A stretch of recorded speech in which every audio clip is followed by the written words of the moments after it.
Assalamualaikum warahmatullahi wabarakatuh. Halo Kang Nong, saya Anggara Dias Ramadan. Kota Serang merupakan salah satu kota di Provinsi Banten yang memiliki berbagai macam makanan khas. Salah satu yang terkenal adalah sate bandeng. Sate bandeng merupakan makanan dengan cita rasa yang khas, dan juga sate ini tidak seperti sate pada umumnya. Untuk lebih mengenal sate bandeng ini, sekarang saya sudah berada di salah satu tempat penjualan sate bandeng yang terkenal di Kota Serang, Sate Bandeng Haji Maryam. Penasaran kan gimana sih proses pembuatannya dan bagaimana bisa sih ikan bandeng jadi sate? Yuk kita sama-sama masuk.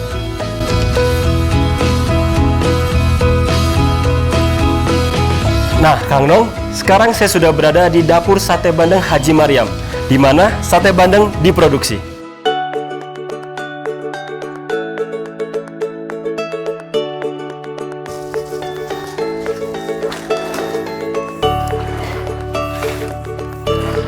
Nah, ini dia hasil dari pengayakan pemisahan daging antara tulangnya, yang kemudian akan dibawa menuju tahap pengadonan.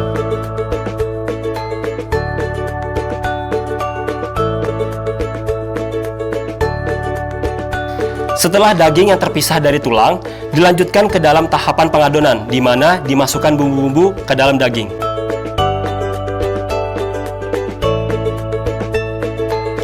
Setelah adonan rata dengan bumbu, dilakukan penambahan santan ke dalam adonan.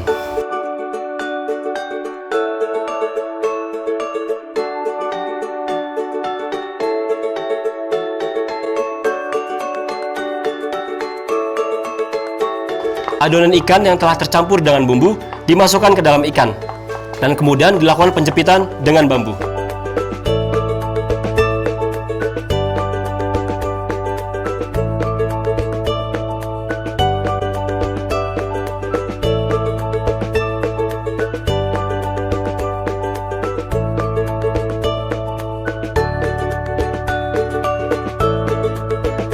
Ini merupakan tahapan akhir dari proses pembuatan sate bandeng, yaitu pembakaran selama 30 menit, yang kemudian baru bisa kita santap.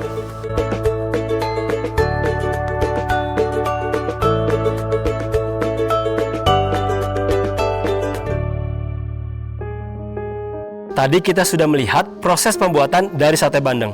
Nah, sekarang saya sudah bersama dengan pengelola dari Sate Bandeng Haji Maryam. Halo Mas, apa kabar Mas? Oke, alhamdulillah ya Mas ya. Dengan siapa Mas saya berbicara? Perkenalkan, nama saya Dea Rahmat, saya pengelola Sate Bandeng Ibu Haji Maryam. Oke, Mas Dea ya Mas ya. Oke, saya minta waktu dikit Mas ya buat tanya-tanya ya. Oke, Mas Dea, boleh ceritain sedikit gak sih Mas asal mula dari adanya sate bandeng ini sebagai makanan khas Kota Serang? Asal mula itu masakan khas Banten ikan ya. Sate bandeng nenek itu salah satu juru masak di Kesultanan Banten. Nah, di tahun 70 dia itu keluar dari Kesultanan dan membuatlah sendiri. Oke, berarti sate bandeng ini sudah berdiri sejak 1970 Mas? Iya. Oke, sudah waktu yang cukup lama Mas ya? 50 tahun. Oke deh.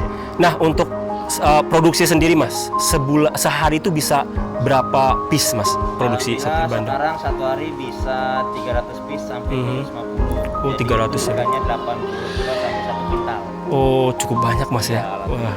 Oke, terus selama masa pandemi ini Mas, yang seperti kita tahu, apakah ada dampaknya Mas kepada Sate Bandeng Haji Maryam ini? Kalau dampak pasti kena. Oke. Pasti kan ini semua kena ya. Iya. Jadi kita itu dampaknya hampir 90% turun. Oh, 90% penjualan. Ya, penjualannya. Oh, itu drastis sekali Mas ya, 90%. Satu hari kita menjual 20 pun susah. Oke deh. Oke Mas, pertanyaan terakhir Mas ya, sebelum kita tutup percakapan kita. Apakah ada Mas harapan Mas nih untuk makanan-makanan khas seperti sate bandeng ini untuk kedepannya Mas? Kalau harapan saya semoga kedepannya Sate Bandeng Ibu Haji Maryam bisa dikenal lebih luas. Amin. Khususnya di luar Provinsi Banten. Iya, amin Mas. Lebih mendunia lah Mas ya. Amin. Oke, amin ya Mas ya. Semoga dapat terrealisasikan Mas ya. Oke Mas, terima kasih banyak Mas ya atas waktu dan informasinya. Nah, sekarang tahu kan bahwa sate bandeng itu berbeda dengan sate pada umumnya. Dan juga sate bandeng sudah ada sejak tahun 1970. Jalan-jalan ke Kota Serang belum lengkap rasanya kalau belum membeli sate bandeng. Dan sekaligus kita ikut serta dalam melestarikan makanan khas Indonesia yang sudah ada sejak dulu. Because legacy is something that we should really need to save, not only for us but also for our children. Saya Anggara Dias Ramadan, sampai jumpa. Wassalamualaikum warahmatullahi wabarakatuh.